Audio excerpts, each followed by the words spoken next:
Well, hey, you, and welcome back, or welcome to another episode of the Miss Michaela Mae Show. I'm your host, Miss Michaela Mae, here with my corgis, Tank and Willie, and also tuning in with very wet hair. If you are on the video, you can see that my hair is very wet. And one of the reasons I am recording with wet hair is one, I did not want to dry it, and two, when I was looking at the rest of my day, the projects that I want to do, I want to be able to get lost in, meaning I don't want to have to keep checking the clock to make sure I get this video done today, because I am going to do an experiment where I make and post a video for the Miss Michaela Mae Show for 31 days straight to just get my feet wet. And really what I have needed, and we'll talk about this because this will be the action step for today, is keeping promises to ourselves. Because one of the things that I've learned is I was very good at keeping promises to other people, but not good at keeping them to myself. And one of the good ways to rebuild that trust with ourselves, because that is the side effect of not keeping promises to ourselves, is we start to lose trust within ourselves. And the most interesting thing about it is if we keep promises to other people, but not ourselves, it still builds trust issues within ourselves. And that is one thing that I have been working on, is rebuilding that trust within myself. So in wanting to get this video done to keep that promise to myself, I'm really practicing the done is better than perfect. And so we are getting this up with or without wet hair, but clearly it is with wet hair. So welcome back to the Miss Michaela Mae Show. I am going to talk about part 3 of Taylor Swift Can Change, and so can you. And I really sat with this before I recorded today's episode, asking myself, what are we going to talk about today? And just as much as you, I'm surprised that we are talking about part 3 of Taylor Swift Can Change, and so can you. But I really do have more to say on this topic and more that I want to share with you. And specifically, the more that I want to discuss today is, who were you before you were told it wasn't okay? And the reason that this is tying back into this Taylor Swift topic that we've now been talking about for 3 episodes is this concept. And a side note, I highly encourage you to go back and listen to part 1 and 2 before you continue with part 3 here. So if you have not listened to part 1 and 2, please go back and do so, because I'm very much building on the concept throughout these 3 episodes. So it's not that you can't get value out of this episode, you can. And I think it will be even more valuable if you start with parts 1 and 2 first. So back into part 3 is this question, this concept of who were you before you were told it wasn't okay. And what we talked about in part 1 is this concept of the trauma self versus the true self.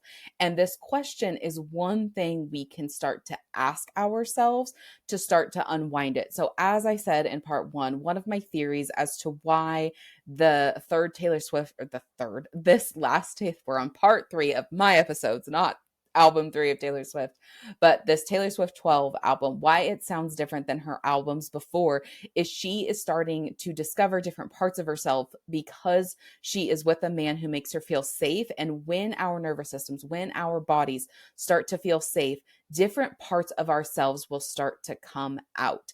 And then we can start to unwind this concept of what is my true self and what is my trauma self? Who did I have to become in order to survive versus who am I when I truly feel safe within my own body? And I have to tell you the story about when I first discovered this concept, which is really interesting for me. One of the goals I've set for myself within my own life is to not be controlled by external things. And when I turned 21, I did go out and drink. And then because I wanted to experience it, I actually had never been drunk prior to turning 21. And so when I turned 21, I wanted to go experience what it was like to drink. But after I had that experience, I'm like, I'm not going to drink. I come from a family of alcoholics. And my joke between, and you might hear my corgi Willie walking beside me. Hey, Willie. Hey, buddy. One of my jokes that I've had between me, myself, and I is that my family has drank enough to last for generations. I don't need to add to that because we probably have enough alcohol in our DNA to last again for multiple generations.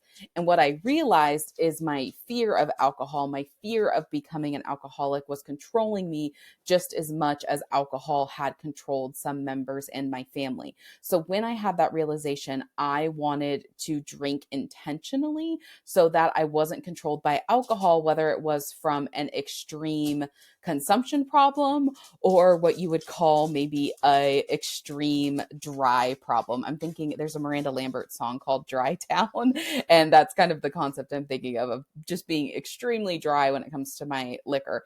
So I had a little period of time where I would let myself drink and get myself to like a buzz and understand and again build that trust within myself that I can control it, but I can also let loose and have a good time, because that has been another thing that I have had to work through in my life, is allowing myself to let loose and have a good time.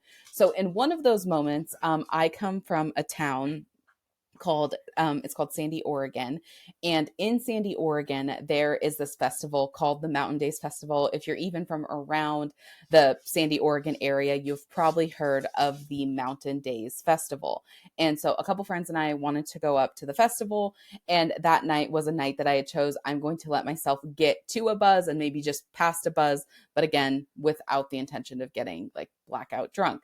And I did so.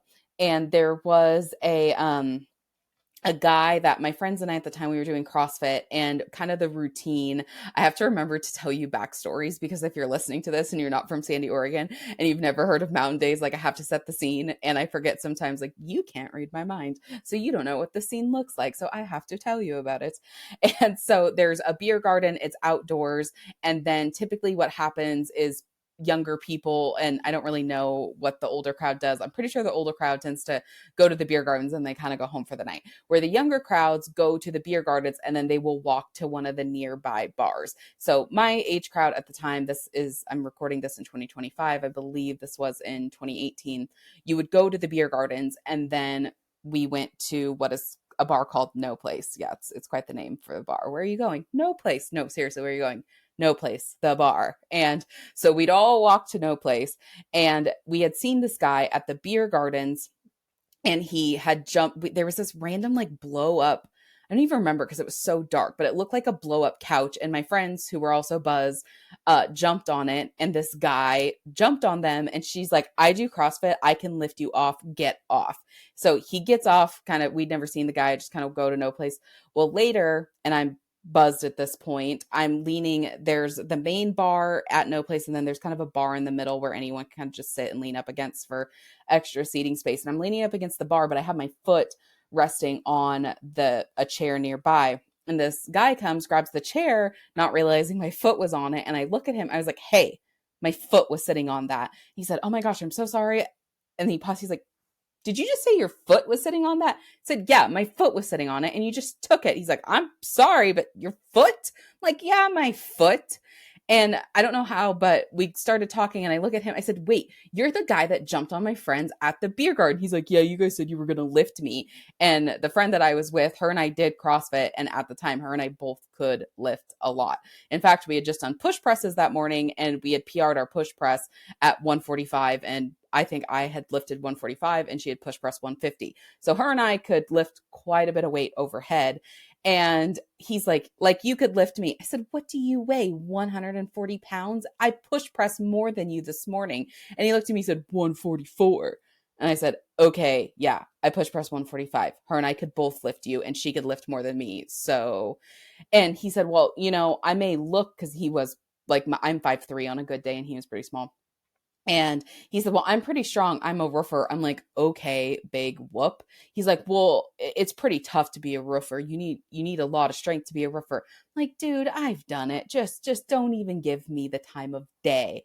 And he's like, you've roofed before. And he's clearly thinks I'm just absolutely like bullshitting him. Well, my dad owns rental properties, and I have done a little bit of everything in my life because my dad owns rental properties. I grew up helping him with the rental properties. My family has owned a dry cleaning, restoration, and I'm trying to think of the other, linen company. And then also there's a window coverings. I'm like, why am I blinking on the divisions in our company? And then my dad, when he quote unquote retired, became a hay farmer. So I have done a little bit of everything. I can back a truck and trailer better than I can apply like eyeliner and makeup. When I watch these people like do makeup tutorials on TikTok, like it is so insane to me, but I can hook up a trailer, back a trailer, tow 6 tons of hay, no big deal. So I'm explaining it to him. And there's certain things that we do in life that someone is, in fact, not bullshitting you because they would only know these things if they had done it before. So I'm explaining to the house that I helped roof with my dad, and his face is just dropping. And he looks at me, or he's looking at me. I better said, and says, you actually have roofed a house before? I'm like, yes, I've roofed a house before. I've laid turf, I've done siding, I've helped frame a house, I've helped lay flooring in a house, I've done a little bit of it all. And he's like, okay, you could lift me and whatever. And anyway, he goes his own way, asked me for his number. I'm like, or asked me for my number. I'm like, we're not going to see each other again. It's fine. It's great talking to you. But why I told you that whole story, what was really important to me is, like I said, I was buzzed enough that I was carefree, but I was sober enough that I had the awareness of who I was when I was sober versus who I was when I had this buzz going. And what I realized is I am extremely sassy. And I am so afraid to show that sober because when I was younger, I got in trouble for being that sassy. And what was really important for me in that moment is, here was this dude who, quite frankly, I felt like I was kind of a jerk to, but I was being authentic. I was being sassy. And he asked me for my number. And it was just a very interesting dynamic that I realized one of the personas, if you will, that I was before I was told it wasn't okay, is I was a very sassy human. And so there's a lot of people in the spaces that I've been in, what, if you want to call it the healing space or the spiritual space, that will encourage, like, don't drink, it's bad. In that moment, drinking became a very powerful awareness tool for me because I got to discover a part of myself that I had totally forgotten was even there. And also in that moment, I'm not going to fully break this down in this video, but I do believe that there is a truth of us that comes out when we're drunk. These parts of ourselves that we continue to suppress within ourselves, and then we let loose, and that part, like the way I describe it, it's like this part of us that gives a fuck comes down, and who we really are gets to show up. It's not really a drunk self. It's actually a true self. It's just the part that we don't think is okay to show when we are sober. We just don't give a fuck when we're drunk. And so then it's allowed to come out. And so this, again, if you have drank before, I want you to just take a moment and ask yourself, like, is there a part of me when I am buzzed or when I'm drunk that I need to learn to bring out when I'm sober? Because this is where drinking can become a problem, is when we only feel okay bringing these parts of ourselves out when we're drunk. The key is to, as crazy as this sounds, is use drinking as a learning tool and ask ourselves, how can I start to bring this part of myself out when I'm sober? So even for me, for example, I may not be comfortable sharing this part of myself around certain members of my family. Even to this day, I'm practicing, I'm getting better, but we all kind of turn back into our trauma selves around our family. I don't care what anyone says, it is a thing. But I bring out more of my sass when I'm on the podcast or when I'm talking to my friends, or even being okay with letting this part come out, and also being okay with people not liking this part of myself, but I want to like this part of myself because it is a very true part of who I am. And that's why I wanted to talk about this in continuation in part 3 of this Taylor Swift series, is like, because it really is, and what I believe she is showing us is, how do we discover and bring out these different parts of ourselves, whether we're with our perfect partner, whether we're drunk or not? Like, how do we bring these parts out all the time and be okay with these parts, whether we are with somebody or whether we're a little tipsy or a little high or whatever it is? So that is what I want to leave you with today, is the question: who were you before you were told it wasn't okay? How can you start to bring that part out, even if you're only bringing that part out when you're alone in the shower or alone in your bed or alone in your car? How can you start to bring more awareness and acceptance to that part of you? And if you have drank, or if you even have plans to go drink with your friends this weekend, like, if you get that little bit of a buzz, is there a part of you that you can discover that you can start to bring back out. That is all I have for today on the Miss Michaela Mae Show. Thank you so much for tuning in with myself as well as my corgis, Tank and Willie. I'm so thankful that you're here. If you found value out of the show, I would really appreciate if you would like and subscribe to this video and to this podcast. And if you feel so called, I would be absolutely honored for you to rate and review the show. It helps other people find the show, but I also just absolutely love hearing from you. So if you feel so called, please leave a review. It would be an honor. And until next time, we will talk to you later.